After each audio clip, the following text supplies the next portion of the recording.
A spin-off prequel to a spin-off prequel. What could go wrong?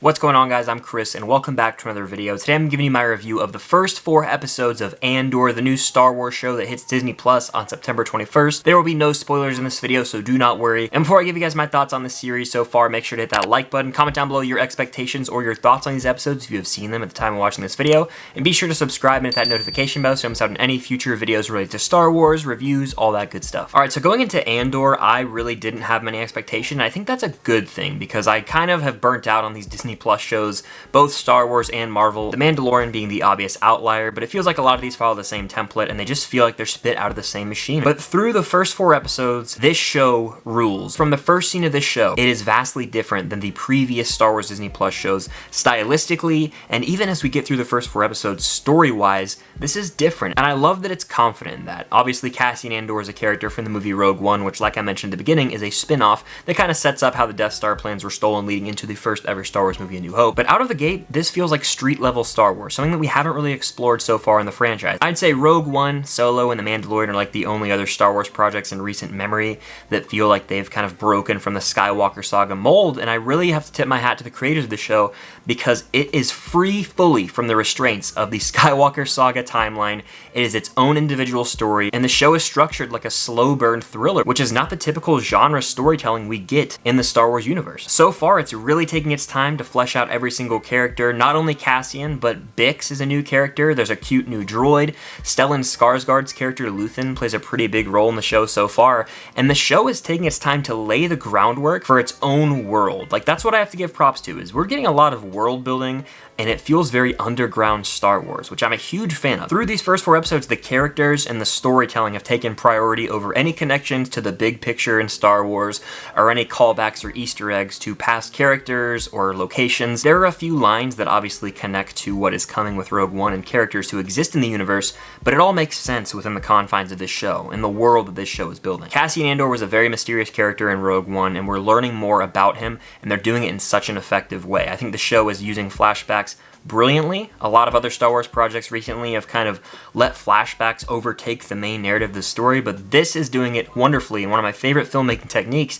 is when you have flashbacks that are relevant to the current situation your character's in, and they do that really well, especially in the 2nd and 3rd episodes of this show. The flashbacks like directly parallel the situation Cassian is in, and it's just a really great way of letting us know more about this character's backstory and where the hell he came from, while also adding to the tension of the current situation. There is real tension in this show because the stakes feel high. The Empire is feared, like no one messes with them in this show. They're almost at like the peak of their dominance before there's really any hope for the rebellion, and I love the way that that is asserted early on. And I have to give major props to like the sound editing of this show. There are just thrilling moments where it's dead silent and Cassian will be facing off against someone or be in a chase scene, and all you can hear is like the clinking of armor or the loading of blasters or TIE fighters screeching off in the distance as they close in on their target. Just multiple moments like that are standout to me, and I have to appreciate that because, again, creatively this show feels different. It feels like actual people got together and created this and didn't force out some project just to make some money off it. And I have to give credit to the score. I'm a sucker for a great score, especially in the Star Wars universe,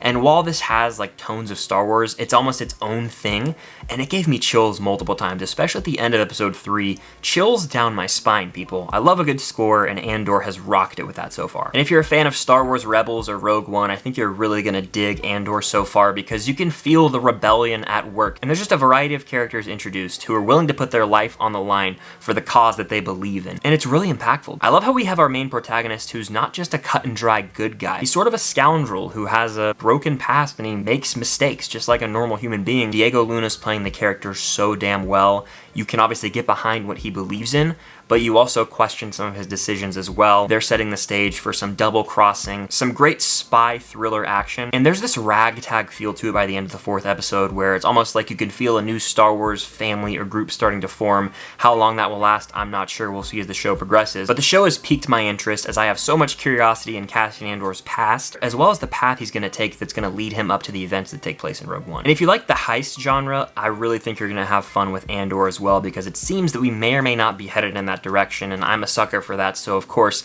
I can't wait to follow the ride that this show is going to take us on. But I really just have nothing but praise for Andor, which shocks me because I really thought there were going to be some complaints with the new Disney Plus show. But if I'm being just brutally honest, if I had to pick one thing to nitpick, it would be the pacing can slow down a little bit at times, but it's not a bad thing. I think it's a slow burn that's taking its time to create tension, let us understand the world and like the dynamics of each character's day-to-day lives, and really just get to know them before we go on this adventure, and that way we can have more investment, as this is a 12-episode series, which is breaking from the mold of the 6 to 8 episode Disney Plus series so far. It has the right to take its time because we're getting more, and I think the payoff will be well worth it by the time we get to the season finale, and hell, even season 2, because Kathleen Kennedy said this is basically like a 24-part movie, and I see exactly where she's coming from, because it picks up right where we leave off every episode, and it's creating more and more intrigue and just getting me more invested into this character leading up to Rogue One. So at the end of the day, the first 4 episodes of Andor were a big hit for me. The show rocks. I can't wait to see where we're headed. It got the ball rolling pretty quickly for me while taking its time in an effective way. Love the way the show is shot. Just gives me chills thinking about the first few minutes of the first episode. It just made a statement saying, hey, this is not your average Disney Plus show. We're going for it. And it doesn't feel like there's an over-reliance on CG or green screen. There's gorgeous landscapes, especially when Cassian is in the mountains. There's one shot in particular that was really just breathtaking. And I'm like, why can't every Disney Plus show or Star Wars project now go shoot on location instead of relying so heavily on green screen? And I really think it's going to pay off, and Andor is going to be something special. But what do you guys think of Andor? Let me know in the comments down below. What are your expectations if you have not yet seen it? I went in with pretty low to moderate expectations, and I came out extremely surprised. I'm digging the hell out of this show so far. Be sure to hit that like button, subscribe, and hit that notification bell so you don't miss out on any future reviews like this one. Thank you guys for watching, and until next time, may the Force be with you.